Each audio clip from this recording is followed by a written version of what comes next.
Kaya pala yung mga yan, inuutusan daw yan ng mga mambabarang.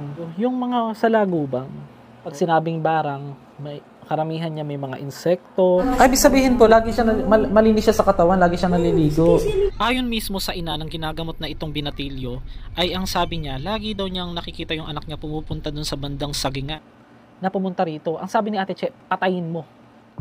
What's up guys? Welcome to my channel. This is Master G. Oo. Ngayon, wala tayong gala sa sementeryo. Although may mga natira pa akong na-video nung nakaraan lamang dahil may pinuntahan tayong isang puntod ng babaeng nag-viral doon po sa General Santos City. Shoutout po sa mga kamaster natin dyan. At sa lahat po ng nandyan po sa screen, magandang gabi, magandang araw po sa inyong lahat. Kamusta mga ginigiliw? Tia Deli. Hindi, kailangan natin unahan ng positive vibes kasi medyo negative po ang ating pag-uusapan ngayon. Maiba lang tayo mga master. Sana kung hindi ka naman totally naniniwala sa mga kulam, sa mga barang, sa mga sumpa, ay wag mo na lang po ituloy ang video panonood kasi alam ko baka hindi mo naman magustuhan. At hindi din kita pangungunahan kung talagang marami kang masasabi sa video ito dahil totoong nangyari ito based on my experience. Nung mga pinakailaman natin na i-vlog natin nakaraan, yung mga kinulam na inilagay po sa mga bungo, sa mga ano, yung sa loob ng 2 years ago, bukod pa yun nung matagal na yon, yung 2 years ago na naitampok sa KMJS yung story, naikwento ko din dati sa vlog ko na nakakaramdam ako, nung parang siguro mga 2 days, 3 days after ng episode. Alam ni Ate Che yan, yung kasama ko si Ate Che. Nakahiga kami, parehas kami, may nararamdaman kami na parang, alam mo yung ginaganon-ganon na nakahiga ka, gumaganon-ganon na init. Yung parang, alam mo yung nadadarang sa init. Gumaganon talaga, tas tatayo ako na out of balance. Ngayon, mga master, mas malala po yung naramdaman ko at naging nangyari. Matapos nga po yung yung nakaraan, di ba sabi ko, feeling ko kinukulam ako. Totoo, confirm mga master. De si Ate Che, sanay po siyang manggamot. Nagpatingin ako sa kanya. Alam po niya. Kasi, pakita ko sa inyo yung conversation namin. Mga master, sinusubukan po ako ng mga mambabarang. Unang-una, kaya ako po in-upload ang video ito para magbigay aral. Magbigay sa atin. Mag-message din sa mga nagpupumilit na gawan ako ng masama. Unang-una, labas po ako sa ginawa niyong kalokohan, sa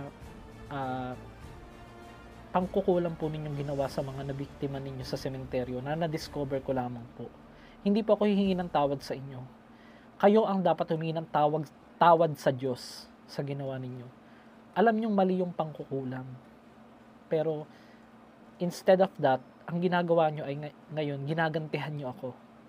Pero ito masasabi ko, sa awa ng Diyos, hindi kayo magtatagumpay.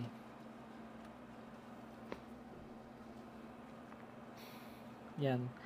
Nung sinabi ko na dalas minsan may kakatok, may wala naman tao paglabas ko dito. Ngayon, iba. Nung nakaraan, hindi ko na lang po na i-video. Late ko na po kasi na-realize kasi kababalik ko lang from Sarangani Province. Abangan nyo yung mga white beach natin. Baka i-upload ko din agad-agad. Na, alam mo yung parang kang lasing, minsan tatayo ka, bigla-bigla ka matutumba. Which is nangyayari po sa akin. Nitong nakaraan lang. Ito, yung mga insekto.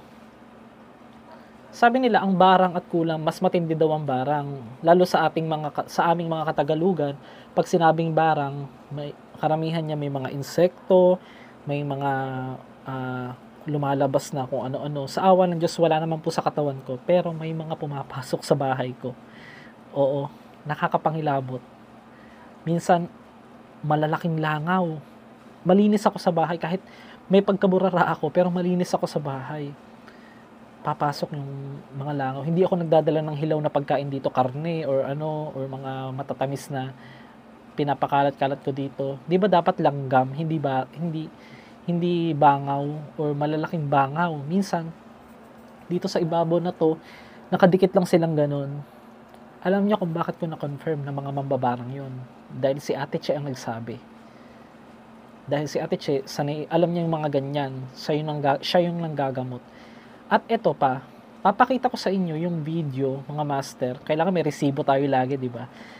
Yung naligo ako kahapon lang kasi kadarating ko lang, galing ako ng vlog. Yung may maliit na kakaibang insekto. Pinakita ko kay Ate Che, chinat ko siya. Ito nga kako yung kinikwento mo kasi ganito ang kwento ni Ate Che. Siya din, nangyari sa kanya naman. Kasi nandun din ako noon nung time na yun nasa Kidapawan ako noon. Yung bahay, ang dami nagpapasukan sa kanya, mga master, na hindi ko na lang na-i-video. Yung mga salagubang, yung salagubang, yung mga malalaking di ba lumalabas lang yan? Sa amin kasi sa Bulacan, lumalabas lang yan sa mga puno ng mangga pagka tag-ulan or Doon talaga guys, nagpasukan sa bahay niya, ang dami. So ngayon mga master, merong ginagamot si Ate Che. Nandito kami sa bahay niya sa Cotabato. Yung isang gustong kunin daw po ng isang aswang. Kumbaga ipinapasa para yung sinasabing itlog, ipinakain sa kanya para pag napisa daw yung sa katawan, magiging ganap na siyang aswang. Kahit hindi pala kamag-anak, pwede palang ipasa yun. Ipakain. So, ginagamot siya ngayon. Ngayon, mga master, nakaamoy ako ng kahit yung ibang tao dito. Kayo po, naamoy niyo po ba yung parang malansa? Kayo po tayo, may naamoy po kayo malansa? Oh, yun nga. Yung hangin nga, di mo ba, dito nga nanggagaling yung hangin sa loob ng kortina? Amoy, siya, alam mo yung hilaw na isda na... Parang hilaw na isda na nabilasa, yon. Parang lumalabas doon sa lalaki. So ang kailangan pala guys, kailangan maisuka daw po yung na yon. Ngayon, hindi kaya ng lalaki na maisuka. So si Ate Che ang isinusuka ni Ate Che. Kaya nga kung umuubo si Ate Che, umuubo din siya. Kung sumusuka din siya. So ngayon guys, nililitwalan ni Ate Che. Ginagamot niya ngayon yung Sa lalaki din mo, matay ko puno doon sa atin. Apply ko gatong laki. Ay, ibig sabihin po, lagi siya malinis siya sa katawan, lagi siya naliligo. Kasi ligo, law. Bisag bagay kay dili na siya muna tungang gabi iti. Wala man. Ginasusi na komportahan kay sa mulakaw ba. Ay, daw Ano na isang palakaw. Ginasusi na po. Ayon mismo sa ina ng ginagamot na itong binatilyo, ay ang sabi niya, lagi daw niyang nakikita yung anak niya pumupunta dun sa bandang sagingan at parang may kausap, parang tulala din daw kung minsan. Ayon dun sa nakita ni Ate Che sa kanya, ito raw ay gustong kuhaan o kunin ng isang aswang na dinala daw sa isang pagkain upang manganak daw sa loob ng katawan nito. Meron daw ginawang ritual yung tao na yon na mismong aswang talaga.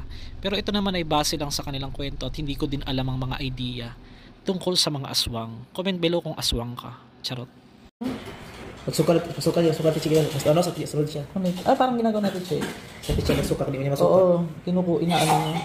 Sa picture nagsuka dili siya.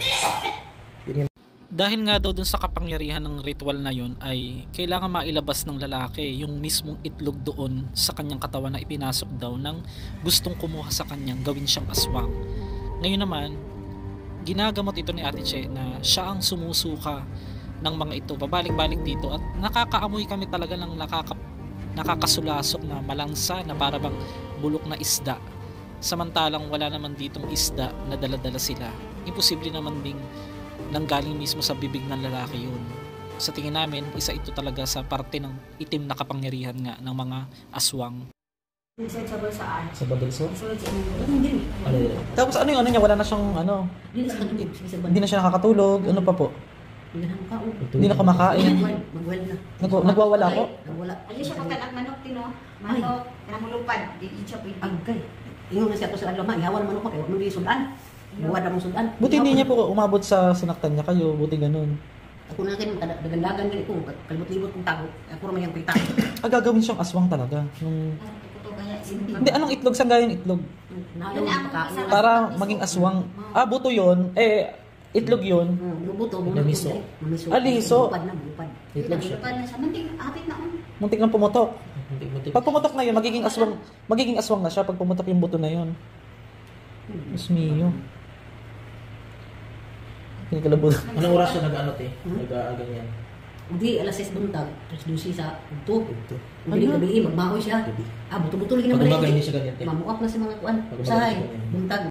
Sa mga hindi din masyado nakakakilala kay Ate Che, siya ngayon nakasama kong nagbunot ng mga pictures nung naka-MJS kami 2 years ago. Ngayon, siya yung isang tribo o sakop siya ng isang tribong Mandaya. Yung mga Mandaya na yan ay marami ding silang alam tungkol sa mga pangontra o panggagamot sa mga black magic ng mga pangkukulam. Marami din silang mga alam na ritual na yun din ang itinuro sa kanya ng mga magulang niya ni Ate Che. Kaya alam niya kung paano kontrahin ang mga aswang or kung ano man yung mga kumulam din sa isang tao. Ayan. Mag-unong na ikabulan magkadindi na pagkatambal ganihan ni. Yo. Ako man gud istorya ganihan na dili lagi daw. Kuno ara man dili ay. Oh my gosh. Ako ano na. Ano raw, kakaaway niya yun? Ulo man si kaway kay di man kay pumihiman kada. Nilagan. Nasyo may seksual natin. Nana siya mo tutut. Yung nasusuka si Ate Che, nasusuka din siya, di ba? Ito yung sukat ko siya. Tatlong manggagamot na pipinuntahan nyo. Kalima na siya. Ikalima na si Ate Che. Ngayon, Nana sila. Katong tulo niya na siya. ano pong nakita talaga? Sa Sino mag-explain? Yung gumawa sila ng tape. Kita pa. Hindi kita yan. Hindi yung kita. Kaya pala yung mga yan, inuutusan daw yan ng mga mambabarang na pumunta rito. Ang sabi ni Ate Che, patayin mo. Oo. So ginawa ko, pinatay ko. Pinatay ko yung mga yung mga nakikita kong insekto na pumapasok dito. At yun guys, ito hindi po tayo dapat magmalaki na hindi tayo tinatablan o what. Kayang-kaya po tayong anuhin. Kahit ang sumpang walang dahilan, hindi talaga tatalab yan. Kaya lang, meron talagang malakas. Meron talagang mga tao na kinakasangkapan ng Diablo para lumakas sila. Humihingi sila ng kapangyarihan sa demonyo para gamitin yung kanilang mga kapangyarihan. Kasi tao tayo, normal, di ba? Lahat tayo, normal. Sila, nagiging abnormal. Dahil nga sa kapangyarihang ibinibigay sa kanila ni Satanas. So, ako mga master, hindi po ako nanghahamon. Ito, tapusin niyo po sana yung video. Sa mga mangkukulam na nasagasaan ko, hindi ako humihingi ng pasensya sa inyo.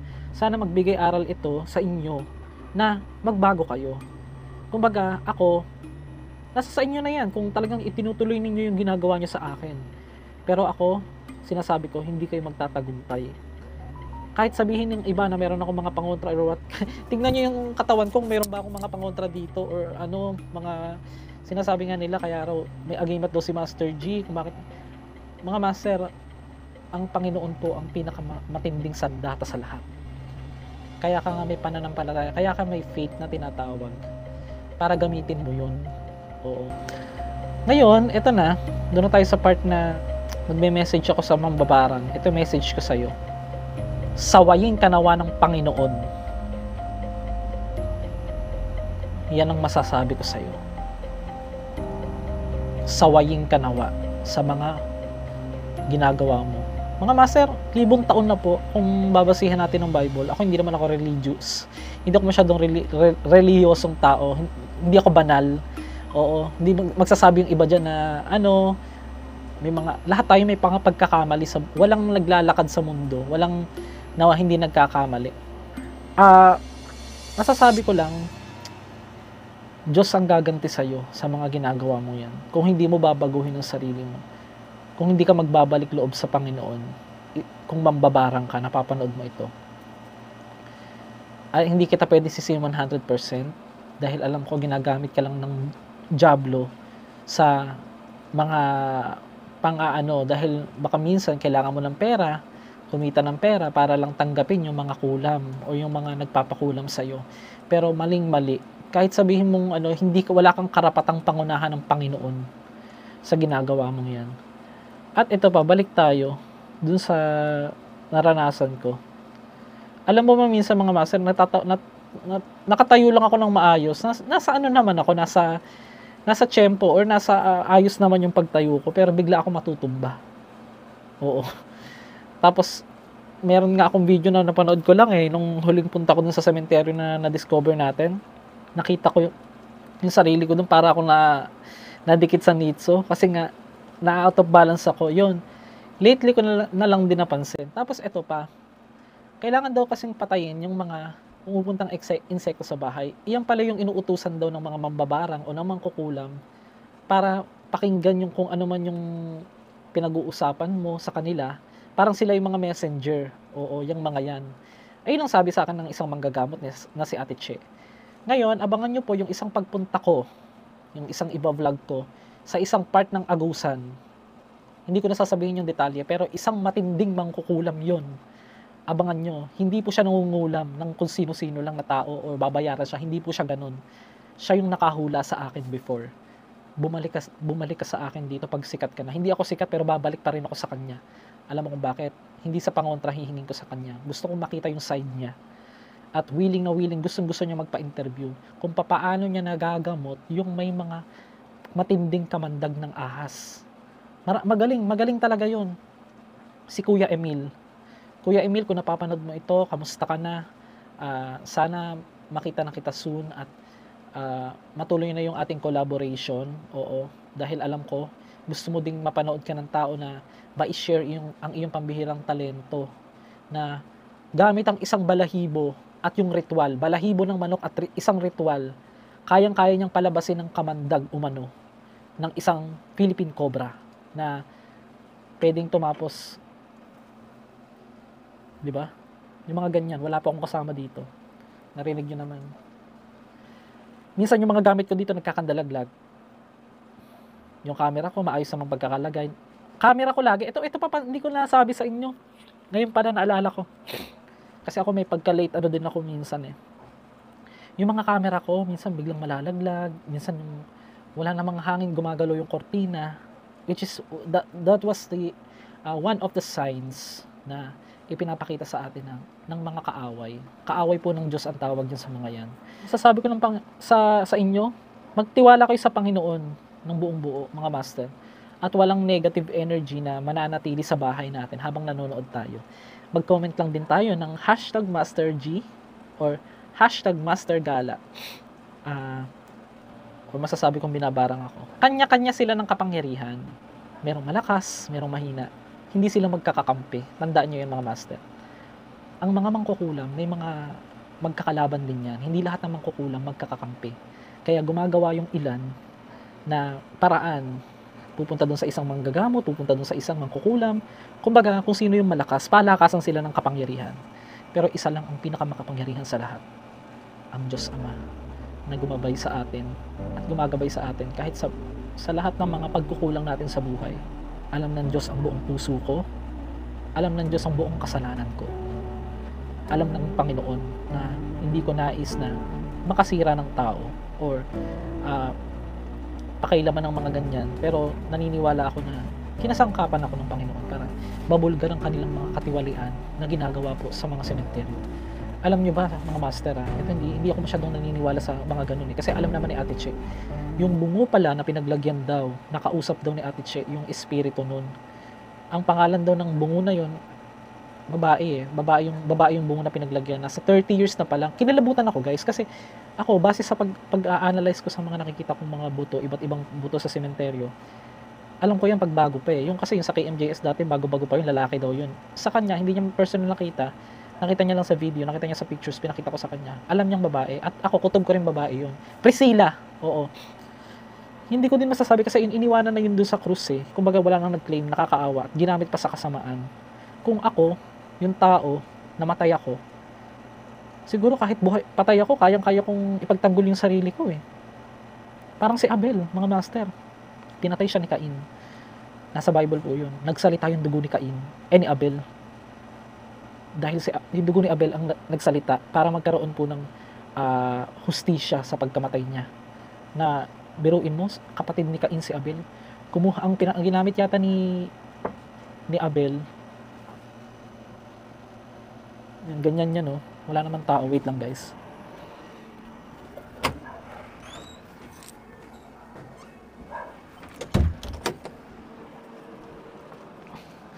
Ang ginamit, madalas po yan, ang ginamit ni Cain na para patayin po yung kanyang sariling kapatid na si Abel. Kasi ayun po yung unang-unang kasaysayan ng pagpatay ng tao eh. Sa physical. Kasi dalawang klase yung pagpatay na ginagawa din sa tao. Kung ay iisipin natin. Yung isa, pwede kanyang patayin ng emotional or spiritual. Yung isa naman sa katawan. Ngayon, ginawa niya, pinatay niya, kumuha siya ng bato, hindi ako nagkakamali. parang inano yata sa ulo ni Abel. Si Abel kasi napakabait, walang ginagawa sa kanya. Inggit ang nangyari kay Cain dahil laging si Abel yata ang pinupuri dahil si Abel lagi ang ang parang paborito or what. Pero hindi ko naman masabi kung paborito talaga. Pero kasi nga, napakabait nga ni Abel. Isa siya sa naging perfect na tao sa Bible. O di ba? Sabi natin pagkatao walang perfect. Meron din po kung Biblia, kung sa Bible pag-uusapan. Yun lang guys. Sana patuloy yung suporta ninyo kasi konti na lang po, I think mga 3 videos na lang po yung sementeryo kong stock na iaano ko sa inyo, na i-share ko sa inyo kasi inuubos ko na lang talaga. Aminado naman ako, nakapag-vlog ako ng bagong vlog nitong nakaraan sa Jensen. Oo, yung lola ni Manny Pacquiao na i-vlog ko din, pati yung isang trending na nag-viral na babae. Abangan nyo po yun. Bukod po, after po nyan, wala na po tayong vlog. Isusunod ko na agad i-upload. Sana supportahan nyo. Kung di man ako mag-upload ng 1 PM, every 8 PM or 7 PM po yung upload natin ng premiere gabi-gabi. Ako na nagsasabi, babalik sa inyo yan kung hindi nyo babaguhin ang inyong sarili. Dahil ako, naniniwala ako ng buong puso na hindi mangyayari yun na ma-discover ko kung hindi po ipinagkaloob ng mga anghel ng Panginoon sa akin. Kasi wala naman akong idea dun sa sementeryong yun Doon din ako nagtataka. Mga master, gawin na natin 20 minutes, konti na lang. Yung lugar na yun, hindi ko pa pwedeng sabihin sa inyo kasi pagka siguro may kasama ng, let's say, police or what, or barangay captain, barangay tanod, gusto ko na pong sabihin din, ipag-alam doon, na may mga pictures pa po doon. Gusto kong sabihin din sa mga taga doon, na para malinis din yung lugar ninyo. Hindi naman porket ginawan ng pangkukulam ang lugar ninyo, hindi ko na kasi kailangan banggitin pa sa ngayon yung pangalan ng eksaktong sementeryo. Pero along Mindanao po ito. Payong kapatid ko lang sa inyo, lalong-lalo na po sa mga bagong subscribers natin, welcome. Sana naman guys, kahit hindi naman po yung sementeryo, ay masuportahan nyo po ako. Yung mga hindi din po nag-skip ng ads, napakalaking tulong po sa akin. Huwag kayong mag-skip ng ads. Kahit po mga 15 seconds lang yung ads, malaking bagay na po yung buo namin nakukuha. Pag palagay mo 10 piso ang isang ads, 5 pisong mapupunta sa amin. Kung pag ini-skip, yung another 5 pesos, buo namin makukuha. Yung ganun kasi ang kalakaran sa YouTube. Kami mga content creator. Hindi po lahat ng nagba-viral sa amin, malaki po ang kita. Depende po kung saan nanggagaling ang views. At hindi rin po totoo na 1 million views ay 1 million piso. Wish ko lang. Wish ko lang guys na ganun nga. Kung ganun nga, mamimigay talaga ako ng limpak-limpak na na salapi. Kasi sa totoo lang, mula nang dumating ako sa Mindanao, wala pa po akong nabawi. Ninakawan pa ako. Wala pa po akong nabawi sa aking sinahod. Kumbaga, lahat nakalabas pa. Plane ticket, bayad sa hotel, bayad sa boarding house, bayad sa kuryente, gasolina. Tapos nung nakaraan, nakabili ko motor. Taong ko naman pong pinag-ipunan po iyon. Yung ating X-Max na naatrasan o nabunggo. Sana guys, ayun, patuloy ang suporta ninyo. Welcome sa 15,000 new subscribers last month. Yes! At salamat sa inyo mga bagong subscribers. Syempre, hindi pwedeng mawala ang ating mga solid masters dyan. Isa ka doon. Maraming salamat sa iyo. Sa iyong pagsubaybay sa akin sa araw-araw ng aking buhay. Halos araw-araw ng aking upload. Thank you and God bless. Ingat kayong palagi mga master. See you again and pray and be blessed.